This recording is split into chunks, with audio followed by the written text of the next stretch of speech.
집안의 장손이고 경상북도 안동 건갑니다. 그러다 보니까 너무 보수적인 집안이고 따라서 장손이 집안의 그 할아버지 조부모를 모셔야 되는 건 너무나 이거는 변할 수 없는 하나의 어떤 철칙입니다. 그래서 또 그걸 또 따라가고 그렇게 하다 보니까 그렇게 할아버지 할머니 모시고 한 20년 세월을 저렇게 살았어요. 그러다 보니까 당연히 이 부부 관계라는 게 4대가 함께 사는 집에 솔직한 얘기로 부부간에 싸움 안 하는 부부가 있습니다. 싸우고 싶어도 싸우지도 못합니다. 어른들이 계시니까. 어쨌든 지금 나름대로 함께 또 따로의 삶을 잘 살고 지금 있다고 저는 생각합니다. 그래서 오늘 그러면 행복한 아버지 학교 가서 과연 내가 무엇을 갖다 얘기할 것인가 혼자 생각해 봤을 때 여기에 무슨 이론이 있겠습니까? 여기에 무슨 텍스트가 있겠습니까? 그저 저의 삶을 그저 진솔하게 그저 말씀드리는 것이 가장 좋겠다 하는 생각을 가지고 그래서 하도 공급을 적게 줘서 제가 1976년대 도저히 그건 못 살겠다 싶어서 제가 너무 품목을 전공하기 때문에 그 당시에 건설회사 그때 중동분이 건설회사로 좀 옮겼더니 바로 15만 원 가까이 제가 돈을 받았습니다. 직급은 주임으로 들어갑니다. 전 주임이 굉장히 높은 직급이잖아요. 대학교 졸업은 다 주임입니다. 어쨌든 제가 건설회사에 21년을 스트레이트로 근무를 했고 또 다행히 운이 좋고 그 당시 한참 개발시켰고 그러다 보니까 제가 일찍이 이른 나이에 제가 출세를 해서 35살 나이에 제가 이 한보의 사장이 돼서 그때부터 지금까지 32년 차, 33년 차를 지금 사장 생활을 좀 하고 있습니다. 급여를 받는 공급쟁이 생활을 갖다가 지금 45년 차 지금 하고 있습니다. 그러다 보니까 사실은 이 시대를 살아가는 직장인, 그 다음에 아버지들에 대해서 할 얘기가 많죠. 뭐 누구는 우리 그 이명박 전 대통령께서 자기가 우리나라 최초의 건설 최연소 CEO 이렇게 말씀하시지만 그분이 현대건설 사장 되면 36살 되고 저는 35살 때 되니까 제가 1년 정도 됐습니다. 제가 지금 호텔에 와서 지금 사장을 하고 있습니다. 우리가 세상을 살다 보면 정말로 우리로서는 알 수 없는 그런 어떤 운명의 그런 자유는 도저히 예상할 수 없는 아니 건설회사에서 그렇게 뼈가 자라고 거기서 그런 기회를 갖고 있는 사람이 이게 호텔처럼 이렇게 섬세하고 그런 직장에 가서 근무할 줄은 저는 꿈에도 생각 못했습니다. 그러나 우리 인생에는 너무나 의외의 그런 일들이 지금 많이 있기 때문에 우리가 일희일비할 것은 전혀 없다. 반드시 좋은 것이 있으면 나쁜 것도 있고 나쁜 것이 있으면 좋은 것도 있더라 하는 그 천리를 지금 느끼고 있습니다. 현재는 제가 아콜 엠바스더 코리아의 사장이었습니다. 저는 6.25때 태어났고 지금 방금 오른쪽에 보이는 것이 소원집이라고 저희 어머니께서 평생의 그런 기록들을 갖다 면면하게 기록하는 일기장을 저는 뭐 평소에 어머니께서 그렇게 면면하게 기록하시는 건 알았지만 정말로 돌아가시고 나서 유품을 정리하다 보니까 너무나 이 참 면면하게 기록한 그 일기장을 발견했습니다. 그래서 그 일기를 읽는 순간 저는 너무나 지금 가슴이 많이 아팠고 내가 정말로 훌륭한 참 자식이 되질 못했고 어머니한테 너무나 참 잘못했지 많다는 걸 느꼈고 이것은 집안의 역사로서 반드시 이거는 보존을 해야 되겠다는 생각으로 제가 그때부터 디지털화하고 뭐 스캔을 뜨고 그렇게 해서 책을 300권 딱 만들어서 저희 일기장에 나온 그러한 모든 우리 친척들, 가족들에게는 그분이 살아계시면 그분에게 직접 드리고 돌아가셨으면 그분에게 자손들에게 드려서 기록을 하겠습니다. 나중에 여러분들 기회 되시면 저는 하나의 지금 가슴에 영혼이 하나 있습니다. 저 책을 지금 한국에서 발간하고 싶지는 않습니다. 때가 되면 저는 영문으로 뉴욕에서 제일 큰 세계에서 출판사라고 했던 이 책을 영문으로 지금 발간할 그런 꿈을 지금 하고 있습니다. 자, 35살의 사장이 되다 보니까 뭐 하여튼 미디어에서도 뭐 어떻게 저 사람은 뭘 어떻게 했길래 저렇게 사장이 됐을까 하고 뭐 이렇게 인터뷰도 하고 뭐 하고 하는 이런 미디어 지금 저 사람 보니까 그때는 제가 기록을 할 수가 없는데 요즘 하도 이 디지털이 좋으니까 쭉 검색을 해보니까 전부 다 옛날 기사들이 전부 다 나오더라고요. 그래갖고 뭐 이런 기록들이 있고 혼자 뭐 잘나고 그때는 승승장구하고 내 앞에 뭐 이렇게 싶었죠. 그러나 모든 세상이 다 그렇듯이 이렇게 승승장구하는 시절이 그렇게 오래 가는 것은 아닙니다. 어쨌든 저는 1997년도 극동건설 사장을 마지막으로 하루아침에 쫓겨났습니다. 왜? 회사가 법정 관리 들어가고, 그러면 기존 매니지먼트는 당연히 지금 사퇴를 해야 되고, 예비 없이 47살에 한참 혈기방장한 그런 나이, 그 다음에 우기를 승천하는 그 기세에 하루아침에 꺾인 거죠.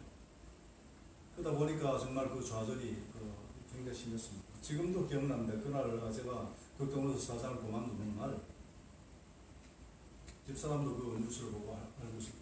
뭐 직원들이 또 숭배를 하고 술을 한 잔 사줘서 큰 먹고 집에 들어가는데, 걱정이 뭐냐면 당장 내일부터 내가 그동안 공급을 전부 다 우리 집사람이 다 관리하고 다 줬는데 당장 내일부터 용돈 타서 쓸 일이 걱정이 됐어요. 그래가지고 이거 어떡하나, 내 성질에 용돈 달라서 제대로 안 주면 화나고, 화나면 또 싸움 뺏겨 날리거든요.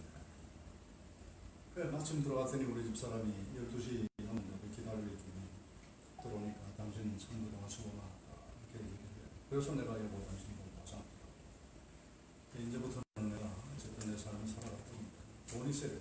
그러니까 그동안 내가 뭐 많이 갖다 주지 못했지만은 그동안에 저축해놓은 돈을 이제부터는 현금성 자산은 내가 관리하겠다, 가져와라. 우리 집사람이 착합니다. 그래서 그 통장을 다 저를 줬습니다. 저는 그것이 제가 오늘에 있기까지 있게 된 중요한 그 하나의 그 사건이라고 생각합니다. 지금은 저희 전국에 24개의 호텔을 운영하는 호텔 운영법입니다. 어떻게 저는 생각할 때 나는 가는 회사마다 망하는 회사의 사장만 하네. 한보가만 유흥건설 사장하니까 거기도 망해. 극동건설 좋다고 하니까 거기도 망해. 제가 그래서 이거 안 되겠다. 내 이름 석자 앞에 빨리 뭐 하나 안 붙이면 내가 도저히 그걸 견딜 수가 없는 거예요. 왜냐하면 공자님께서 말씀하셨지만 군자의 삼락 중에 맨 마지막 인부지이 불온입니다. 군자 다시 말해서 사람들이 나를 알아주지 않고 화가 나지 않으면 정말로 군자다, 이런 얘기했습니다. 그만큼 공자님께서도 그걸 군자의 삼락 중에 하나 넣을 정도면 우리 일반인들은 견딜 수가 없는 거죠. 지금 이 나이에도 나를 알아주지 않으면 화가 납니다. 그런데 47살 때 어찌겠습니까? 따라서 빨리, 옛날에는 내가 어디 가서 극동건설 사장입니다, 한보사장을 하면 사람들이 그렇습니까? 알아주죠. 기분 좋죠. 근데 이제는 어디 가서 내가 내 명함이 없으니까 뭐 내가 누구라고 얘기할 수 없어요. 그 다음에 그렇다고 또 참 창피하게 제가 옛날에 뭐 했던 사람이 이렇게 얘기를 또 못하는 거죠. 자연히 그런데 참 나가기가 싫어지고 이러죠. 그래서 제가 빨리 내 앞에 뭔가 하나 붙이려면 어떻게 될까? 창업을 하는 길밖에 없어요. 그 준비 없는 창업을 한 겁니다. 제가 2000년 자본금 제가 그동안 쭉 모아뒀던 뭐 저축했던 사업, 제돈 사업을 하는데 조사를 해보니까 한 자본금 초기 자본금 한 12억이 필요합니다. 8억을 제가 단 전화 한 통 가지고 이틀 만에 제가 그걸 갖다 펀딩을 한 사람. 그때 저한테 그렇게 참 도와줬던 분들이, 예를 들면 삼성생명의 이수빈 회장, 아주그룹의 문경 회장, 지금 우리 호텔의 서정호 회장, 그 다음에 한동약품의 김영진 회장, 동원그룹의 김재철 회장님 등등, 이름만 되면은 정말로 참 알만한 그런 분들이 저를 믿고 해줬어. 결론적으로 얘기하면 준비 없는 사업이 성공할 리가 없죠. 엔트러프로너십과 그 다음에 매니지먼트는 기본적으로 이 초청률 틀립니다. 리스크 테이킹 면에서 틀리고 준비 과정 틀리고 쫄다가 망한 거죠. 그래서 2008년도 아코렘바스트 코리아 지금 오면서 그때 제가 주주들의 동의를 얻어서 다른 회사랑 지금 협병을 지금 보고 결국은 그 회사에 지금 소유주주가 됐고, 그 회사도 지금 현재 스타트업으로서 지금 뭐 한 십몇 년 하지만 그냥 고다고다 하지만 아직까지 죽지는 않고 살아있습니다. 그러면서도 맨날 큰 소리 치기는 나스닥 간다. 내가 맨날 그쪽 회장 만난 거예요. 제발 나스닥 가지 못한다 소리만 하지 마. 희망이라도 있어야지. 사람이 희망이 없다. 그렇게 참 했습니다. 그러다 보니까 회사 자본금 실비에 결국 쪼그라들어서 딱 2억 정도 남았을 때 제가 그런 식으로 했거든요. 그러니까 동급생이가 사실은 직장을 떨어진다 할 것 같으면 그런 다른 어떤 그 기회를 갖다 찾으면 되니까 괜찮은데, 자기 돈이 매일매일 그렇게 깨진다 하는 그 느낌은 당해보지 않은 사람은 없다. 그래서 제가 이제는 내가 참 쓸모없는 인간이구나 하고 걸 버리고 강원도 나중에 여러분들 한번 오실 기회가 있을지 모르지만 강원도 집으로 이제 들어가게 된 거죠. 같이 들어갔어야 되지만 집사람은 또 학교 교사 생활을 하기 때문에 같이 못 들어가고 혼자 가서 제가 거기서 3년이라는 세월을 어쨌든 혼자 보내게 됩니다. 그래서 그러한 이야기들이 지금 중앙일보 더 올해 번대국의 산막 일기로 지금 2주 간격으로 연재가 지금 되고 있습니다. 그래서 한번 기회 되시면 한번 보시면 좋겠고 또 생각할 때 바로 옛날 국정농사를 내가 관뒀을 때 집사람이 준 그 통장과 그 다음에 3년 동안 내가 혼자서 거기서 살았던 그것이 오늘의 저를 만들었다고 감히 이렇게 제가 말씀을 드립니다. 우리 아쿠아리움 마스터 코리아 하면 잘 모르시죠 여러분. 그러나 브랜드를 보시면 알 겁니다. 노보텔, 멀큐어, 폴맨, 이비스 이런 것들이 다 저희들 브랜드고 또 최근에는 우리가 페어몬트, 그다음 래플스, 스위스텔 이런 것들이 전부 다 우리 브랜드되고 소피텔 이것도 저희들 브랜드에서 어쨌건 지금은 24개의 호텔을 운영하는 한국 최대 호텔 운영 거리입니다. 저는 지금 호텔 사장으로서 가장 고마운 것이 이게 아니었다면 그냥 나는 망한 회사만 그 전문으로 돌아다니는 그런 어떤 사장으로서 아마 죽을 때까지 실패한 경영자로서 그 한을 안고 아마 죽었을 겁니다. 그러나 어쨌든 업종은 틀리지만 와서 대한민국 1등 회사를 제가 만들었다는 그 자부심을 가지고 끝이 좋으면 좋다 하고 서로 자신을 위로해가면서 그래도 나는 실패한 경영자만은 아니구나 하는 그 자부심을 가지고 지금 살고 있습니다. 이거는 저희가 경원제라고 성도에 가시면 경원제 마스터 여기는 또 TV 드라마 도깨비 거기 어떤 거기에도 지금 도깨비 무릎시인이 나왔던 그런 호텔도 저희들이 지금 운영하고 있고요. 그 다음에 드래곤시티 한국에서 최대 지금 호텔입니다. 1717짜리 저것도 저희 회사가 지금 하는 호텔이고 그 다음에 여의도에 지금 이제 그 콘레드 호텔 바로 그 길 건너편에 파크원이라고 있습니다. 거기에 우리 페어몬트 엠바시 호텔이 지금 짓고 있고 2026년 어쨌든 그리고 전 세계적으로 저희들이 이런 브랜드를 가지고 한 4,300개 호텔을 저희들이 지금 운영하고 있습니다. 앞으로 혹시 해외 나가실 일이 있으면 저희 아쿠아 브랜드 호텔을 많이 이해해 주시기 바랍니다. 직장을 사랑합니다. 묻습니다. 직장을 사랑하지 않고 존경하지 않고 왜 직장에 됩니까? 그러면 대답은 있을 수가 있죠. 나는 내 식구를 갖다가 내가 비록 직장을 존경하지 않더라도 내 식구를 먹여 살리기 위해서 할 수 있습니다. 저는 바로 그 순간 여러분들의 자존이 다 깨지고 자존이 깨지면 여러분들 자유가 다 깨진다고 저는 감히 말씀드립니다. 젊은 애들에도 그렇게 얘기하고 우리 회사 직원들에도 그렇게 얘기합니다. 따라서 저는 집이 도곡동이고 계속 이 동호대교를 타고 쭉 건너가다 보면 신라호텔 앞에서 항상 교수라이 맡기죠. 보면 저희의 엠바스 호텔이 있습니다. 그 경례를 항상 붙입니다. 아침에 출근할 때 제가 직접 물고 그러면 기분이 좋아요. 어디 제가 하는 그 경례가 우리 서정호 회장한테 대한 경례겠습니까? 물론 그 양반 내가 존경하지만은 그러나 그 경례는 그 어떤 개인에 대한 경례가 아니고 우리 엠바스 호텔 또는 아쿠아 호텔이 갖고 있는 우리의 비전과 우리의 철학과 우리의 가치관 여기에 대한 존경의 표시라고 저는 생각합니다. 그래서 제가 생각할 때 시스템과 사람이 문제면 문제지 워크플레이스 일터 그 자체는 언제나 없습니다. 따라서 그 언제나 모르는 그 일터를 존경하지 않고 회사에 다닌다는 것은 그거는 제가 봤을 때 있을 수가 없습니다. 비록 여러 가지가 마음에 안 들더라도 그렇게 우리가 노력해야 됩니다. 그래서 제가 그렇게 얘기했죠. 지나가다가 태극기를 보고 우리가 오켓을 연이고 애국가 올려펴서 오켓을 연이 이치와 똑같습니다. 그것이 무슨 대통령이나 강요된 그런 존경이 아니고 우리 선조들이 면면하게 이루어가는 우리 조국에 대한 경의의 표시죠. 그래서 저는 그렇게 직장을 사랑합니다. 그 다음에 제가 페이스북을 우리 이수경 씨도 열심히 하지만 저는 페이스북을 한 7년 전에 지금 시작해서 굉장히 열심히 합니다. 아마 대한민국에서 가장 포스팅을 많이 하는 사람 중에 하나일 겁니다. 저 사람 저거 포스팅 하다가 언제 저 일을 할까 할 그런 정도. 그래서 내가 그러죠. 그래서 자꾸 농담 삼아 묻습니다. 아니 그 사람 무슨 합창단 담당도 해, 무슨 호텔 사장도 해, 또 이거 가지고 저거 해, 쓰고 말하고 노래하고 댕겨. 이유는 언제 할까? 그럼 제가 일이라는 것은 항상 나름대로 일을 어떻게 하느냐 문제. 그걸 스마트하게 해야 된다. 그렇게 이제 얘기를 하다가도 계속 짓궂게 묻는 사람이 있으면은 그때는 제가 그럽니다. 그러면 내가 이 포스팅하고 여기 댓글에 답글 달고 이럴 때 당신은 뭐합니까? 농담입니다. 그래서 나를 좀 어떻게 보면 페이스북은 하나의 SNS로서 나를 세상에 내보이는 나의 창입니다. 또 나의 친구들의 눈을 통해서 세상을 보는 나의 창입니다. 그래서 저는 정말 이 페이스북을 통해서 굉장히 많은 것을 얻고 느끼고 있습니다. 아까 제가 3년 동안 거기에서 정말 있었던 저기를 매주 주말마다 집사람하고 시작합니다. 금요일날 일과 끝나고 가서 금요일, 토요일, 일요일 거기서 보내고 월요일 새벽에 그렇게 올라오는 지금 하고 있습니다.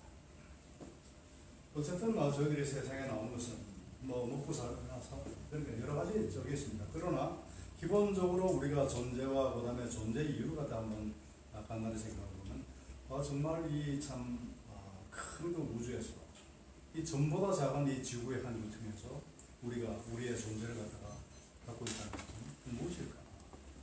우리가 보는 어떤 별은 지금 30억 광년 이상의 그런 거리를 떨어져 있는 별의 빛을 본다고 지금 그러는데 여러분 빛이 1초에 지구를 7바퀴 반 도는 속도로 그 빛이 한 달도 아니고 두 달도 아니고 1년 동안 빛의 속도 가는 거리를 우리가 one light 광년이라고 얘기해요. 빛이 1년 동안에 가는 거리를 갖다 30억 번을 갔다 왔다 갔다 하는 그 거리가 30억 번입니다. 우리가 지금 현재 보는 그 별은 30억 년 전에 그 빛을 우리가 지금 보고 있는 거죠. 지금 그 별이 지금 스틸 존재하는지 안 하는지 우리는 모르죠. 자, 그런데 이 우주에 정말 티끌보다 더 적은 존재, 우리가 틱 살아봐야 100년은 못 삽니다. 그죠?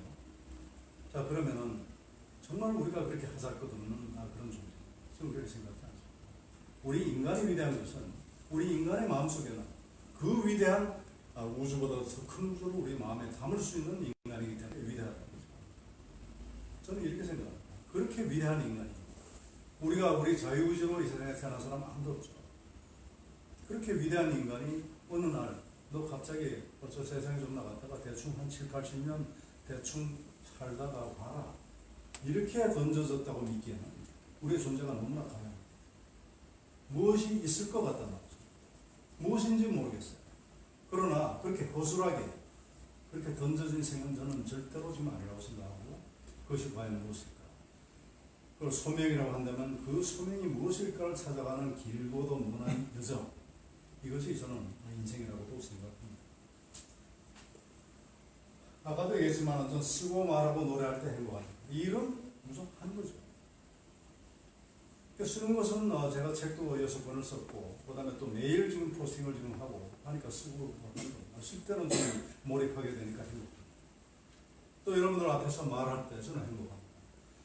청중이 수백 명이든 수천 명이든 저는 I don't care. 그건 전혀 지금 관계없습니다. 오히려 이렇게 정말 진솔하게 가깝게 여러분들을 놓고 하는 그런 강의가 오히려 저는 더 가슴이 아프고 여러분들과의 그 인터랙션이 더 강렬하고 그렇다고 저는 믿습니다. 노래할 때 행복합니다. 합창단을 제가 2011년도 남자의 자격 청춘 합창단으로 제가 시작했고 그때도 나 하고 싶은 거 하고 싶다고 해서 현직 사장의 몸으로 글쎄 그 공개 오디션에 나가가지고 텔레비에 나가고 이랬어요. 그때 사람들이 많이 맞았습니다. 우리 집사람이 여기 있지만 당신 미쳤냐고 할 정도예요. 근데 사실은 그런 거 걱정이 별로 안 되는데 제일 걱정이 회사 걱정이 돼요. 저도 지금 봉급을 받는 사장이니까 나를 고용한 지금 현재 고용주가 지금 있었거든요. 오너라고 소리 얘기하는. 그 사람이 봤을 때 아니 내가 지금 봉급 주고 일을 하고 지금 보내놨더니 밖에 나가서 노래하고 다닌다. 이거는 사실 어떻게 보면은 그럴 수가 있어요. 우리 회사는 아코라나 프랑스 계열의 그런 회사, 그 다음에 엠바스터라는 한국 토종 호텔 그룹이 합작으로 만들어서 따라서 엄밀한 의미의 주주가 둘인 것이죠. 프랑스 사람들은 내가 그렇게 얘기했을 때 미스터는 뭐가 문제냐. 그 사람들은 그렇게 저한테 제일 걱정이 사실 한국적인 사고관계보다는 있을 수 없는 일이에요. 그러나 어쨌든 내가 회사를 설득을 했는데 그 이유가 뭔지 아십니까? 그때 내가 나갔던 게 60이 넘었을 때 그동안 쭉 살아왔던 삶을 내 돌이켜보면 정말로 앞도 그리고 옆도 못 보고 그냥 계속 앞으로 뭐를 갖다 그렇게 찾으려고 그렇게 고달프게 앞을 달려왔는지 모르겠어요. 그때 딱 생각하니까 내가 정말로 여태까지 열심히 산다고 살고 남들이 보기에는 성공한 삶이라고 생각할지 모르지만 정말로 내가 하고 싶은 것은 못하고 살았구나 이 생각. 전 진짜 하고 싶었어요. 이 협상을.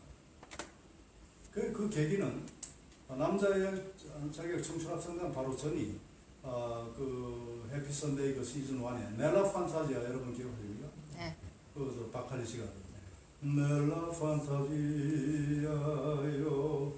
소도도 벤토 모스토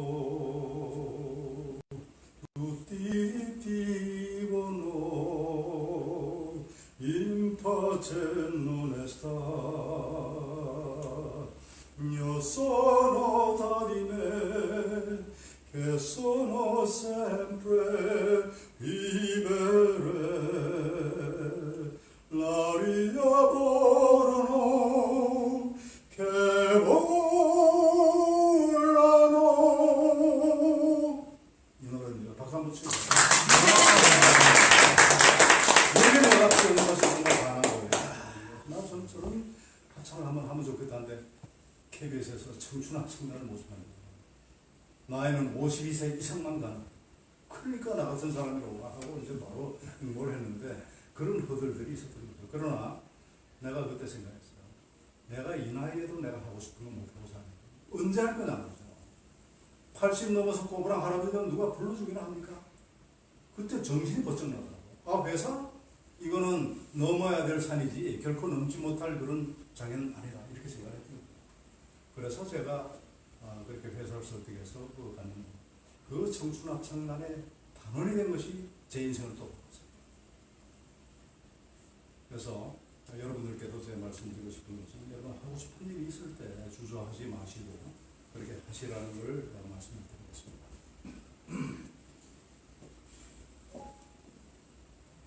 정말 일만 열심히 하다 워커홀릭에 이르시게 돼요.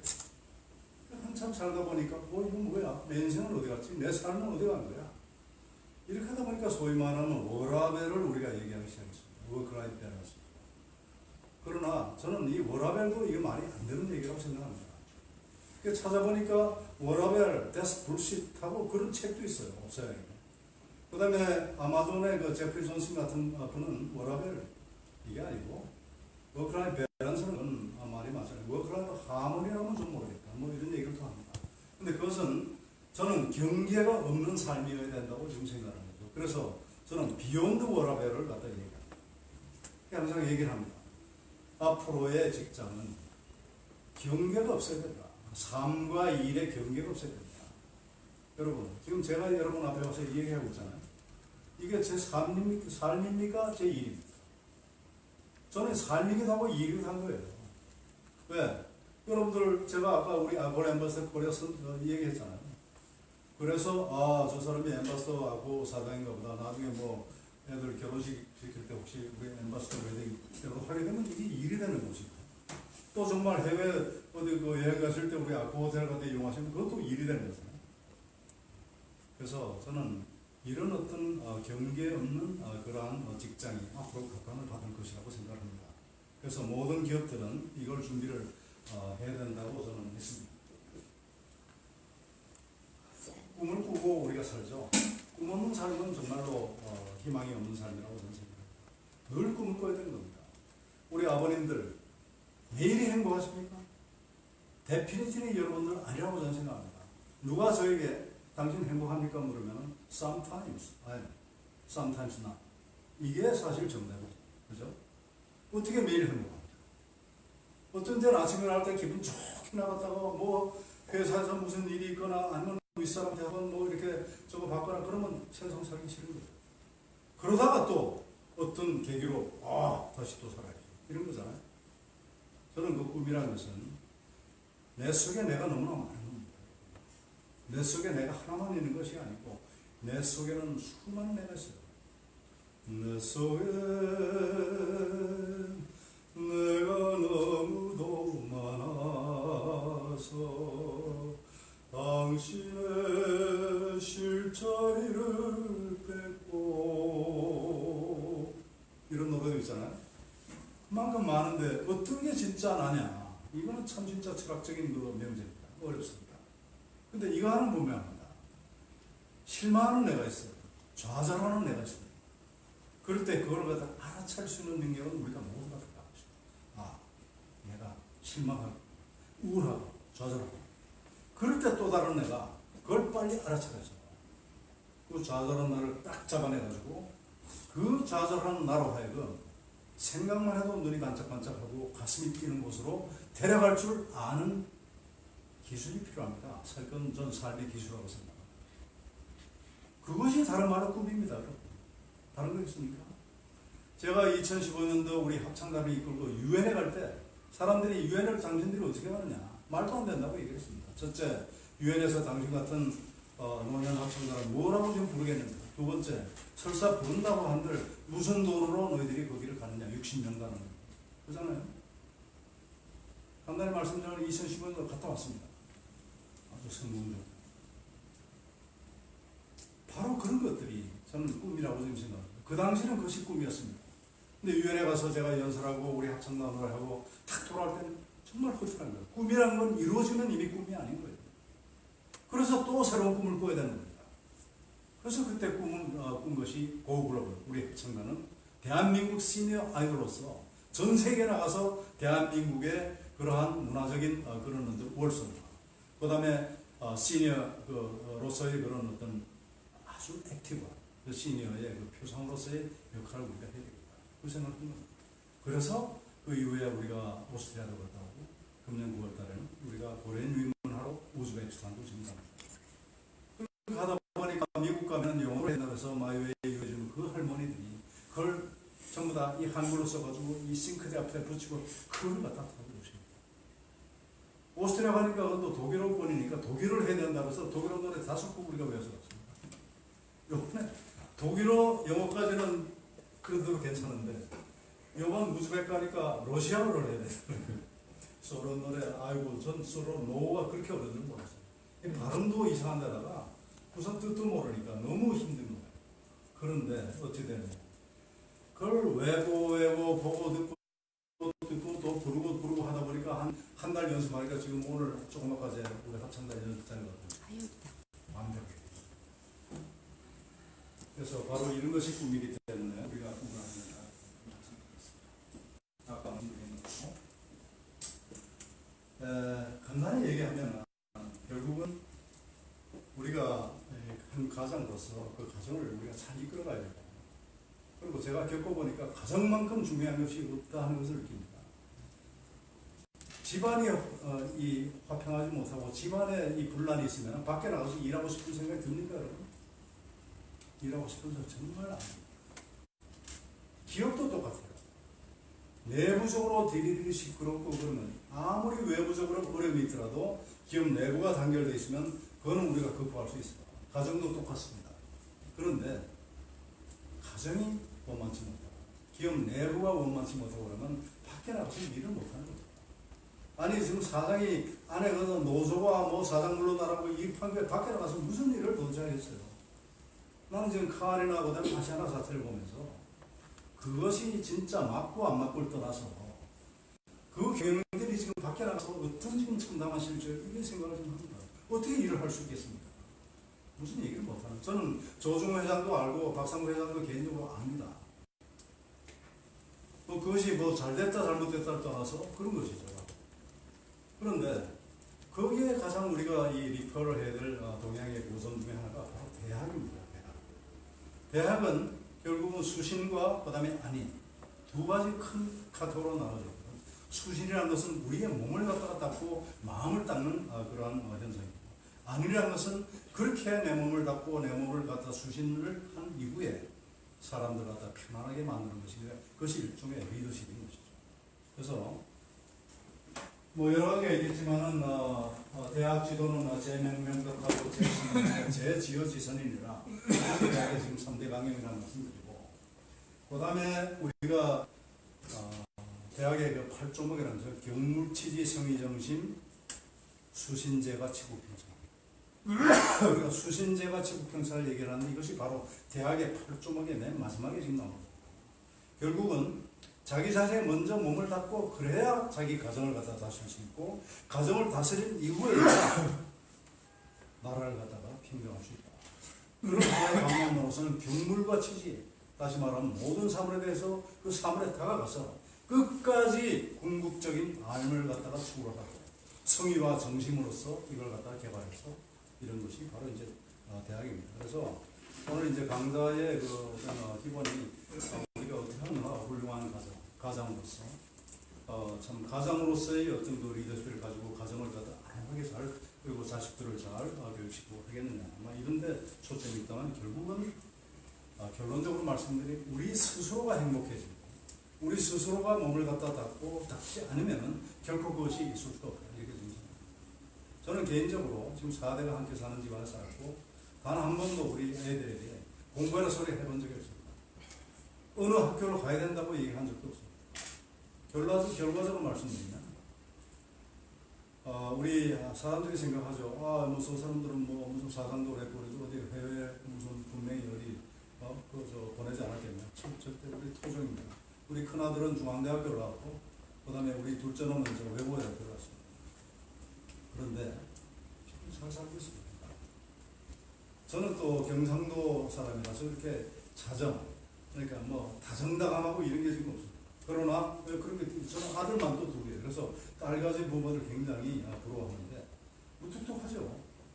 이런 일이 있었습니다. 이번에 우리 춘천학 상단이 이제 그 사단법인을 만들고 그 다음에 또 부원회를 갖다 조직하는 과정에서 아무래도 솔선수범의 단장이니까 당연히 제가 먼저 해야죠. 그래서 그 취지를 갖다 우리 아이들에게 알렸더니 우리 큰놈이 제 딴에는 내가 생각한 거 한 3배 정도의 돈을 보낸 거예요. 그냥 내 말도 없이 그냥 청춘합창단 부자를 꽂았어. 300만 원. 야, 이 녀석 봐라. 그래서 내가 그때 뭘 생각했냐면은 내가 참 자식 농사를 갖다가 그렇지는 않았구나 이 생각이 있습니다.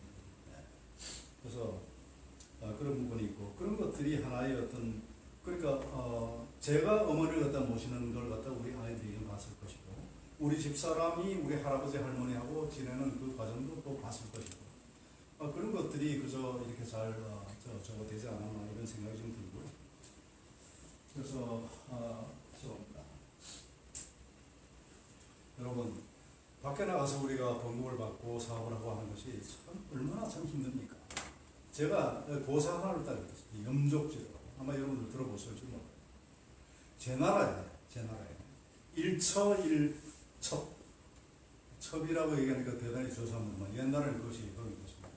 일처와 일첩을 갖고 있는 사람이 하나 살았는데 매일같이 밖에 나가면은 수염새를 풍기고 고기 먹은 저 이빨을 쑤시고 들어와서 다 뭐라 하냐면 내가 오늘도 세상에 부귀한 자와 공명 갖고 있는 그런 자들과 논의를 하고 왔다. 그렇게 얘기해요. 그게 하루 이틀 같으면 그 이해가 될 텐데 매일 그러는 거예요. 그러니까 이 첩첩이 생각할 때 이상한 거야. 이게 우리 그 남편이 밖에 나가서 매일 저렇게 좀 부귀하고 그 다음에 공명한 사람들하고 논의도 왔다는데 의심스러운 거죠. 그러니까 그 첩되는 그 여자가 부인한테 형님 제가 오늘은 우리 남편의 뒤를 한번 밟은 거예요. 하고 미안해. 이 이자가 어떻게 하는가를 보니까 장사집, 초상집만 찾아다닙니다. 초상이 나면은 술과 고기를 갖다 베풀죠. 거기서 얻어 먹고 나서는 그 다음에 또 다른 장사집이 없나 하고 하루 왼종일 그런 초상집만 찾아다니면서 그렇게 옵니다. 와서 자기 저에게 얘기를 합니다. 내가 가보니까 이러고 살더라. 그래서 두 처첩이 부둥켜 안고 웁니다. 그런데 이것도 모르고 그 남편은 오늘도 그러면서 오늘도 내가 부귀하고 공명한 자들과 논의를 왔다. 그러니 세상 사람들이 부귀와 공명을 구하는 방법이 이를 아는 그 처첩이 부둥켜 안고 울지 않을 자가 누가 있느냐. 이것이 바로 염족지도의 얘기입니다. 비유가 올바른지 모르겠습니다만 나는 다소간에 현재 경우의 차이는 있더라도 우리 남자들 밖에 나가서 염족지도 지금 하고 있습니다. 저 역시 마찬가지입니다. 어떻게 내가 생각하는 옳은 말을 가지고 그대로 다 말하고 그대로 다 수용합니까? 때로는 아부도 하고 때로는 정말로 볼 걸 못 본 걸 갖다가 본 척도 하고 안 본 척도 하고 이러고 지금 살죠. 그죠? 그런 의미에서 우리 삶이 고달프긴 하지만은 그래도 그냥 우리 살아요. 제사를 말씀드리면 맹자께서 무왕신, 무왕산, 무왕신. 항상 우리가 일정한 수입이 있어야 항시, 항구적인 마음을 가질 수 있다 이렇게 얘기해요. 그렇지 않습니까, 여러분? 우리가 당장 어떻게 직장을 갖고 다 직장 딱 떨어져 버리면 항심을 유지하기 어렵다는 거예요. 이게 일반적인 우리의 논리입니다. 그죠? 따라서 저 그렇게 얘기하죠. 재산은 필요하다. 없으면 불편하다.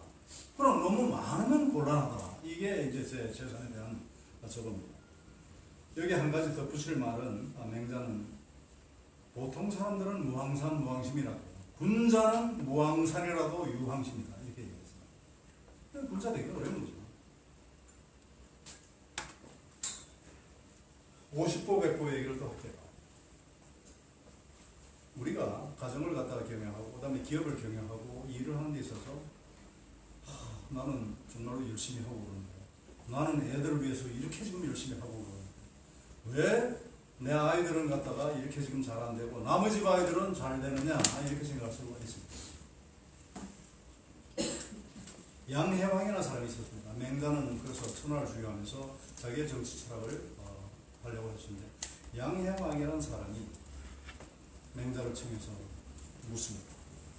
나는 백성들을 위해서 저 하남에 기근이 들면 저 하북의 곡식을 갖다가 옮겨서 하남의 백성들을 갖다가 먹였습니다. 저 하북의 홍수가 나면 또 하남의 곡식을 그쪽으로 해서 저거 하는데, 어찌하여 나의 백성은 늘지가 않고 이웃나라 왕은 나보다 못하는 것 같은데 어찌하여 그 백성은 줄지 않느냐 이렇게 묻습니다. 그러니까 맹자가 딱 뭐라면, 왕께서 전쟁을 좋아하시니까 전쟁으로 비유해서 설명드리겠습니다. 전쟁이 그때는 육박전이죠. 하다가 보니까 한 병사가 투구와 창을 갖다 질질 끌고 100보를 갖다 후퇴해서 있습니다. 그런데 50보를 갖다 후퇴한 병사가 100보를 후퇴한 사람 보고 비겁하다고 합니다. 그죠?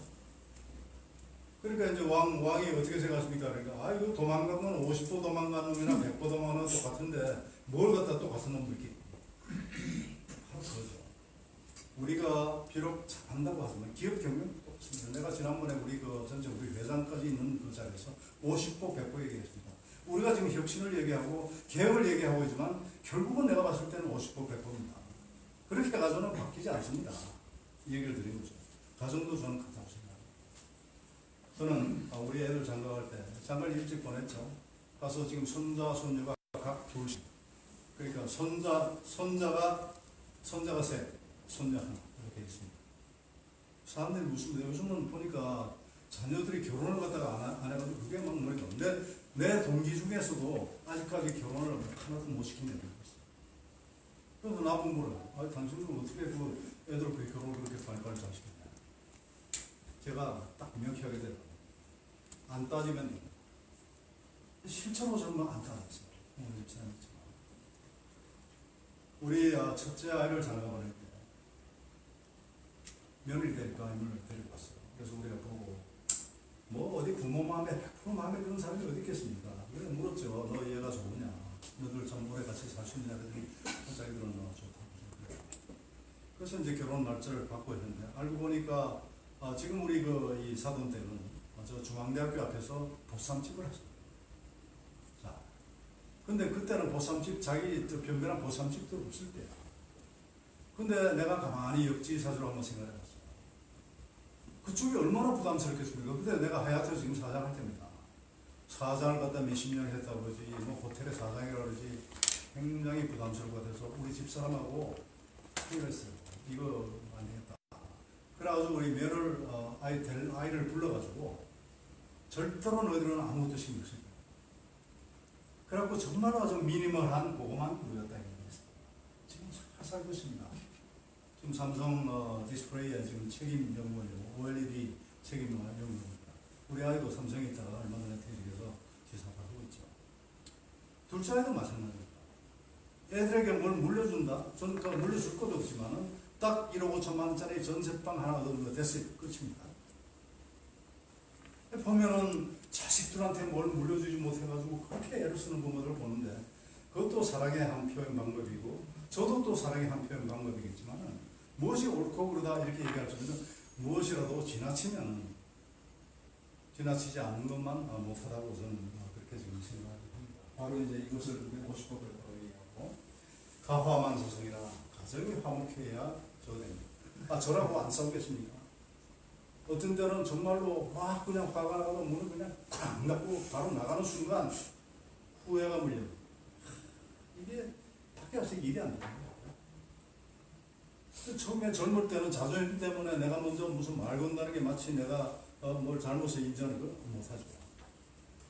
가출을 한 적도 있어요.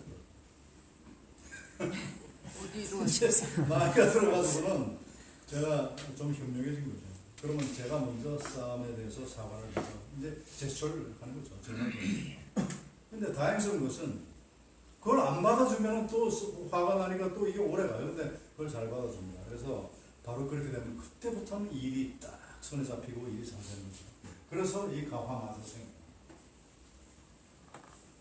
칼린 지브란이라는 저 유명한 그 시인께서 이런 시를 갖다 했습니다. 서로 사랑하십시오. 하나 사랑에 속박되지는 마십시오. 차라리 그들의 영혼의 기숙사에 출렁이는 바다를 모아주십시오. 서로의 잔을 채우되 어느 한편의 잔만을 마시지 마십시오.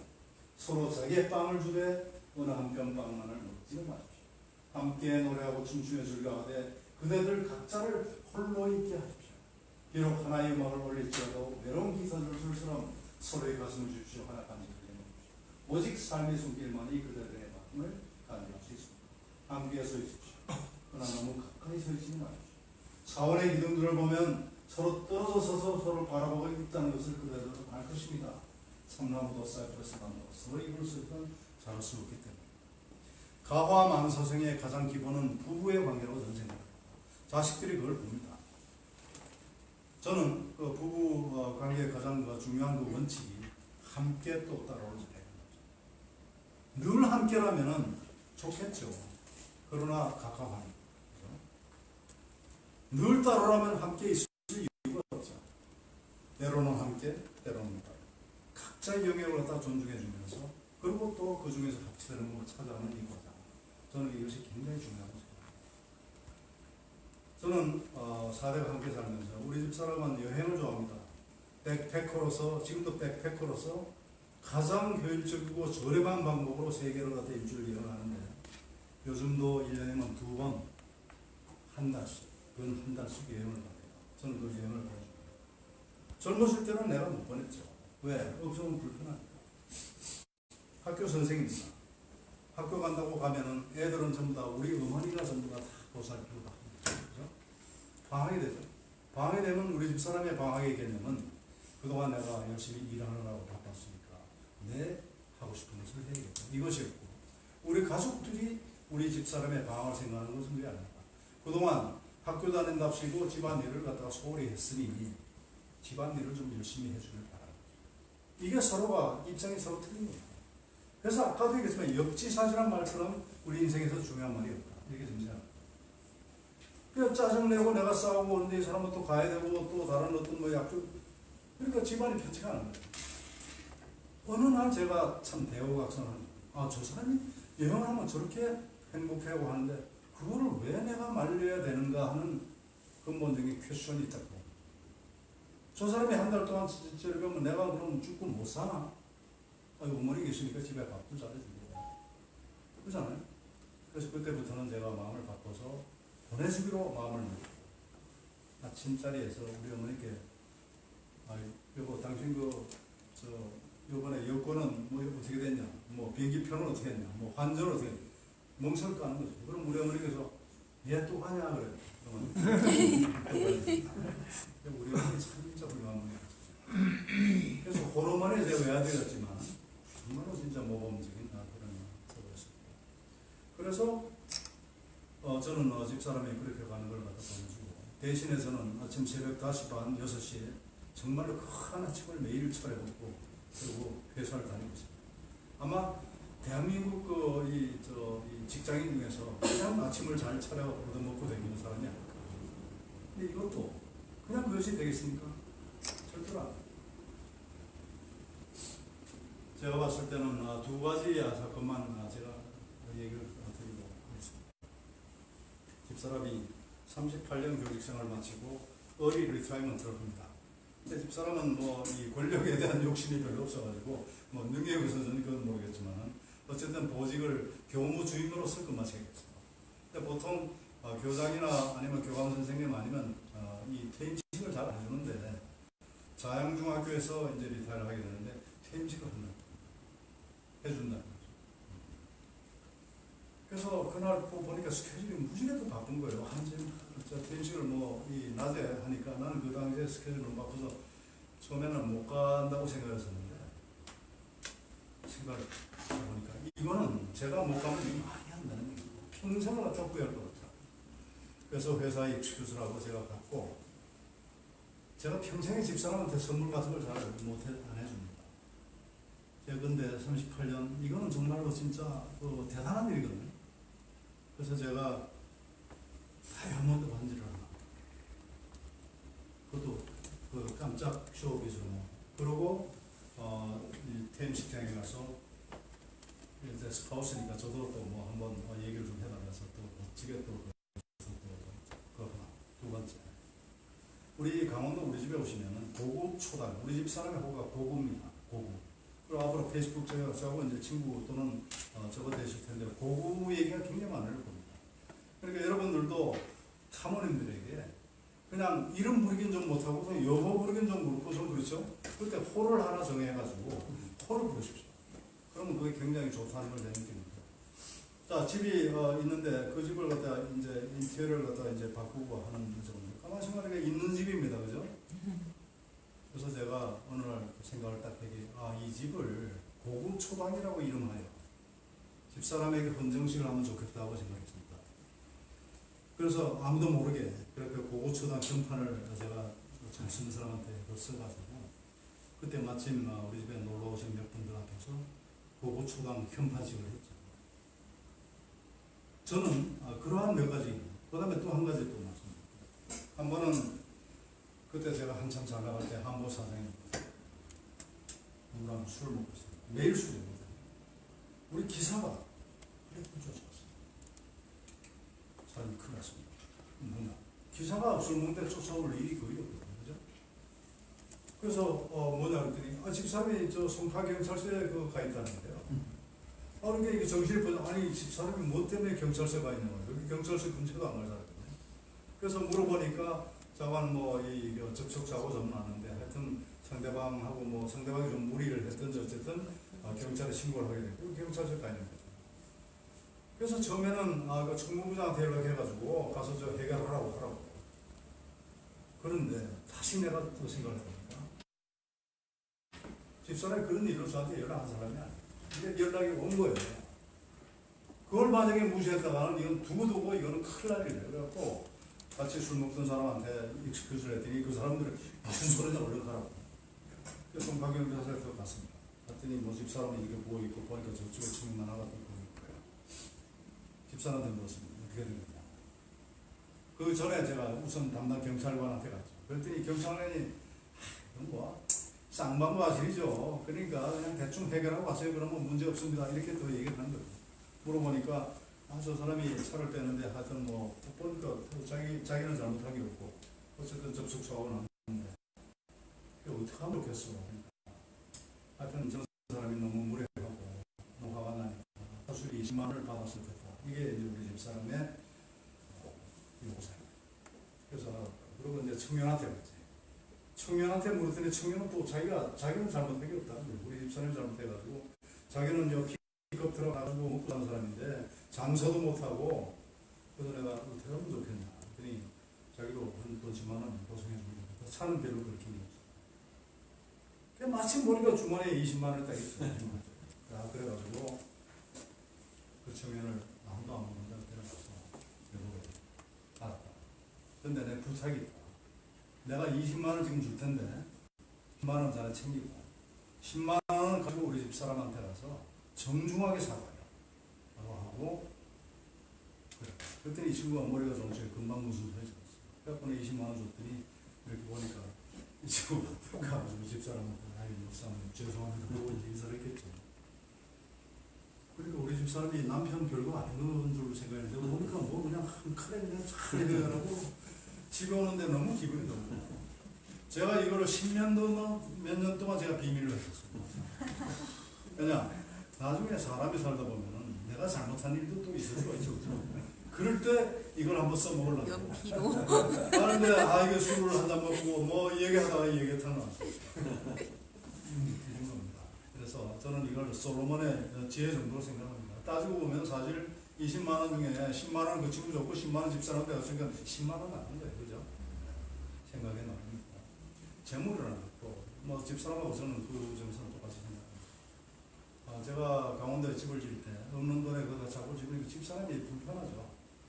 그러나 아까도 얘기했지만 내가 통장을 안 가졌더니 여보 나 집 지을 테니까 강원도에 집 지을 테니까 돈 주시오 그러면 돈을 줍니까? 이거 사모님 계시지만 절대로 안 됩니다.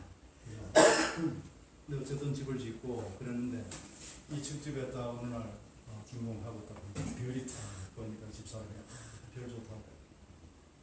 그 다음날 아침은 정말 5월쯤 됐는데 정말 기후와 요처가 만발하고 티파니 아침이 따로 없어요. 토스트를 굽고 커피를 내리고 둘이 딱 앉아가지고 이걸 먹으니까 얼마나 참 행복합니까.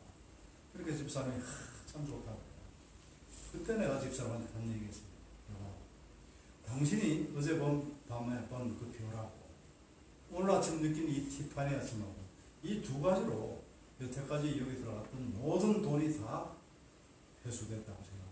그리고 앞으로 올 때마다 그만큼 벌어가려고 생각합니다. 이게 이제 저희들의 그 재물이죠. 아까도 얘기했지만 불편함이 없습니다. 그러나 너무 많아보라. 그래서 오늘 두서없이 이렇게 얘기를 했는데요. 집사람을 앞으로 잠깐 좀 불러서 우리 집사람이 국어선생 출신이에요. 그래서 간단한 이야기와 시 한 수 좀 이렇게 암송을 한번 들어보고 그렇게 하고 우리는 가끔 이제 그 월요일 새벽에 이제 오거든요. 그래서 4시 한 반쯤 출발합니다. 그럼 올 때 갈 때 올 때 무슨 얘기를 하겠습니까? 그게 함께 할 수 있는 사실은 중요한 시간이죠.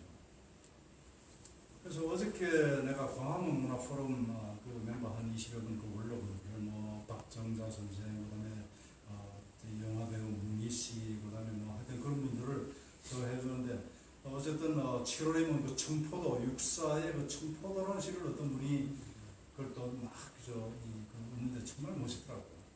근데 거기에 저기서 우리 집사람은 같은 육사라도 그 광야라는 그 시를 좋아해요.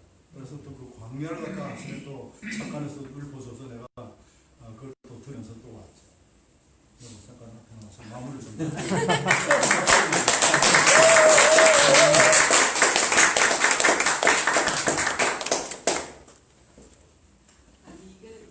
그럼 잠깐.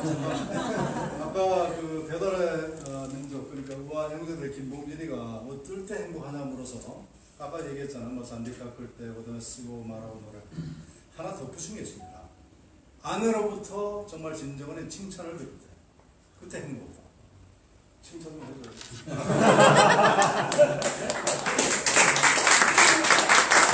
칭찬할 게 없네. 아니 전혀 준비되지 않은 겁니다. 갑자기 이렇게 서서 좀 당황스럽긴 한데 괜히 만나봐요. 저는 사실 오늘 여기 올 스케줄보다도 모임이 있어서 마침 삼성역에서 내렸습니다. 저녁에 안 내리고 시간도 또 얼추 맞은 것 같아서 들렸다 가도 괜찮겠다 싶어서 들렸는데 전혀 각본에 없었던 얘기라서 근데 갑자기 이렇게 얘기를 시켜서 무슨 얘기를 하죠? 오늘 이런 자리니까 당연히 네. 하고 싶은 얘기예요. 글쎄요, 이 자리가 아까 전에 제목이 해나모라 그래서 행복한 아버지 모임이니까 그런 주제인데 아마 사람과 사람이 만났을 때 그 만남이라고 하는 거는 아까 별 얘기도 했는데 참 그게 간단한 문제는 아닌 것 같아요. 그래서 우리가 김춘수님의 그 꽃이라고 하는 시를 아마 많이들 들어보셨을 거예요. 근데 그게 우리가 그냥 지날 때는 무심히 지나면은 하나의 그냥 몸짓에 지나지 않지만은 서로가 의미를 가지고 보면은 굉장히 귀한 존재고 정말로 부부가 만나는 것도 그렇고 부모 자식 간도 그냥은 아니라 굉장히 귀한 존재가 되는 것 같아서 제가 그 김춘수님의 꽃이라고 하는 시를 한번 잠깐 말씀드리겠습니다. 네. 꽃 김춘수. 내가 그의 이름을 불러주기 전에 그는 하나의 몸짓에 지나지 않았다. 내가 그의 이름을 불러주었을 때 그는 비로소 나에게로 와서 꽃이 되었다. 내가 그의 이름을 불러준 것처럼 누가 나의 이 빛깔과 향기에 맞는 나의 이름을 불러다오. 나도 그에게로 가서 그의 꽃이 되고 싶다. 우리들은 모두가 그 무엇이 되고 싶다. 나는 너에게, 너는 나에게 의미 있는 하나의 꽃이 되고 싶다. 예, 이런 시인데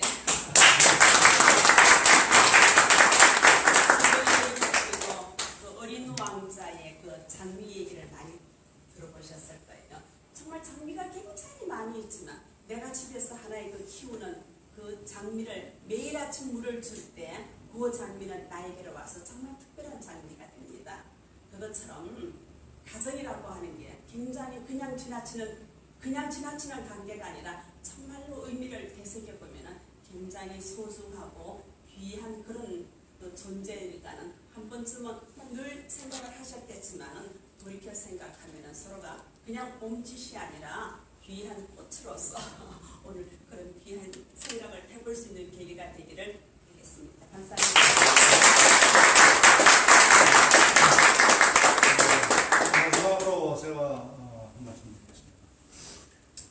우리가 지금 세상 살기가 그렇게 쉽지가 않습니다. 저도 평생 살아왔지만 한 번도 쉽다고 생각한 적이 없습니다. 그러나 우리는 행복하기 위해서 이 세상에 태어났다고 생각하고 그 행복을 만드는 것은 행복이라는 정의를 하면 결국 마음의 성격, 마음이 편안하습니다. 그러기 위해서 하나의 제가 겪었던 하나의 여러분들께 하나의 어떤 그 팁을 하나 드리는 것 같아요. 우리가 세상의 흔들림에 굉장히 흔들리기가 쉽습니다. 조그마한 흔들림에도 우리는 민감하게 또 흔들릴 때도 있습니다. 그런 잠포도에 흔들리다 보면 우리 자신을 갖다가 놓치는 경우가 굉장히 많습니다. 제가 여러분들께 권하고 싶은 것은 여러분 우리가 매일매일 걱정을 많이 하고 삽니다. 그러나 그 걱정의 99%는 할 필요가 없거나 해도 소용이 없는 걱정들이라고 합니다. 그리고 그 걱정을 갖다 이길 수 있는 것은 더 큰 걱정으로 그 걱정을 넣는 것입니다. 우리가 일조지환적 그런 근심이라는 것입니다. 하루아침에 없어져 버릴 사라질 근심. 거기에 우리가 일이 일비해서는 종신지우적 근심을 여러분 가슴속에 파도처럼 하나씩 안고 먼 바다에 10년의 닻을 굳게 들여 그런 큰 배처럼 그런 파도를 갖다가 우리 가슴 깊숙이 하나쯤 갖고 있으면 잠포도에 흔들리지 않습니다. 외롭지 않습니다. 그것은 각자 여러분들이 생각하는 어떤 것이 나에게 가장 큰 가치가 있느냐. 저에게는 통일이라는 화두가 하나 있습니다. 그래서 우리 합창단을 그렇게 유엔에도 가고 그 다음에 또 이 평양에도 가보자 하는 그런 이유가 바로 그 통일, 나는 정말 통일이 됐습니다. 그런 어떤 화두들을 여러분들께서 가슴 깊이 하나씩은 여러분들이 갖고 평생을 갖다 걱정해야 될 화두입니다. 그런 거를 우리가 갖고 살 때 그런 일조지한적 근심에 흔들리지 않는다는 말씀을 마지막으로 드리고 다음에 마치겠습니다.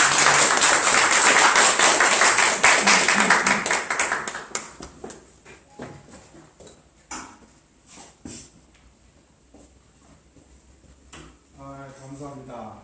권대욱 대표님, 저는 뭐 강의를 여러 번 들었지만 오늘 또 자신의 인생을 회고하시고 또 앞으로의 꿈까지 얘기해 주셔서 너무 소중한 시간이었고요. 역시 앞권은 이 사모님의 그 꽃 낭독이 그 모든 것을 아우르는 그런 내용이 아니었나 싶어요. 저도 그 시를 익히 알고 있었지만 오늘 그 낭송을 통해서 더 정말 저한테 의미 있는 시로 다가오는 순간이었던 것 같습니다. 저 정리 잘했죠? 네. 두 분을 위해서 박수 한번.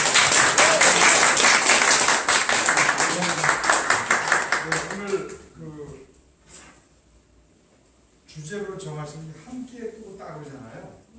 저도 저 칼릴 지브라네시를 참 제 책에도 썼고 저도 인용하기를 참 좋아하는데요. 정말 저기 나온 것처럼 두 개의 기둥은요 혼자 있을 때는 힘을 쓰지 못합니다. 넘어지잖아요. 두 개가 같이 서로를 마주보고 서 있을 때 기둥으로서 역할을 해요. 기둥의 역할은 뭐죠? 지붕을 받치고 있는 거예요. 부부라고 하는 것은 때로는 따로 때로는 같이 서 있으면서 지붕이라는 가정을 받치고 있는 거예요. 그 둘이 하나가 쓰러지거나 그럼 둘이 같이 붙어 있어도 안 되는 거예요. 늘 적당한 거리를 유지하면서 그러나 지붕이라는 그 지붕을 받치는 역할을 할 때는 둘이 힘을 합쳐야 되는 거죠. 그래서 두 분의 그 사례가 정말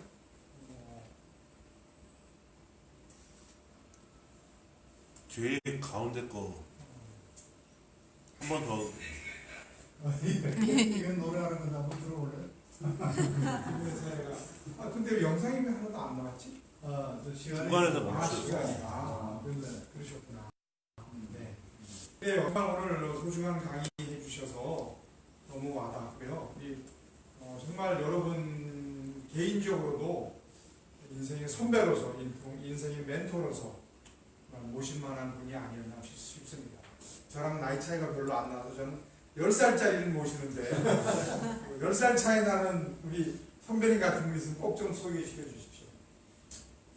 자, 다음 순서 진행하겠습니다. 가운데 거. 네. 네, 우리 행복한 아버지 모임은 두 달에 한 번씩 어김없이 열리고 있습니다.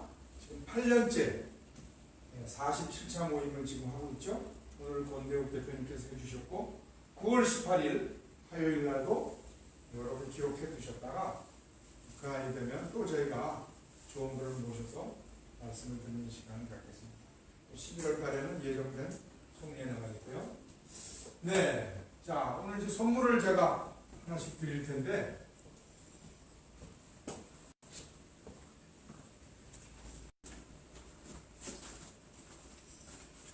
한 번도 이거 하면서 우리 회사 광고한 적 없는데 최근에 우리가 7월 2일 날 가평에 대한민국 5호점 짚라인을 개장을 했어요. 그래서 잠깐 보시라고. 이것도 가운데 눌러요? 네. 잠깐 보시라고. 가평에는 국내 최대 규모의 코스형 짚라인이 들어섰습니다. 수려한 탈북차 자락의 산림 생태문화 체험 단지도 구성 중이어서 앞으로 숙박형 레포트 시설로 각광받을 전망입니다. 모두의 친숙 부탁드립니다. 어제도 다녀왔습니다. 칼봉산 자락에 마련된 출발대, 산 아래가 내려다 보이는 아찔한 높이에서 와이어에 줄을 연결하고 허공에 몸을 던집니다. 순식간의 체감 속도는 최대 시속 80km까지 빨라지면서 하늘을 나는 듯한 쾌감을 느낍니다. 가평군 칼봉산에 총 연장 2,418m, 세대 규모의 짚라인이 등장했습니다.